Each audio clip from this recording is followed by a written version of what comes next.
మరి విఘ్నేశ్వరుడు పార్వతీదేవి యొక్క కుమారుడు కనుక శ్రీ మహావిష్ణువుకి మేనల్లుడు అవుతాడు. మేనమామల ముద్దు మేలైన ముద్దు.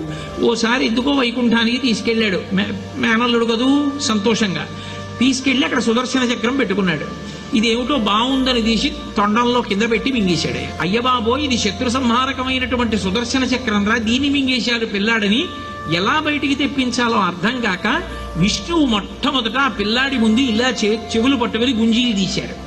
గుంజీలు తీస్తే మామయ్య అదేమిటి అంత విచిత్రంగా కిందకి మీదకి ఊగుతున్నామని పడిపడి పకపకా నవ్వాడు. ఆ నవ్వడంలో పొలమారి లోపల ఉన్న సుదర్శన చక్రాన్ని పైకి కక్కాడు. పైకి కక్కడానికి విష్ణువుకి సాధనంగా ఆనాడు గుంజీలు తీశాడు కనుక ఎవరు గుంజీలు తీస్తారో వాళ్ళని చూసి సంతోషించి అనుగ్రహిస్తూ ఉంటాడు.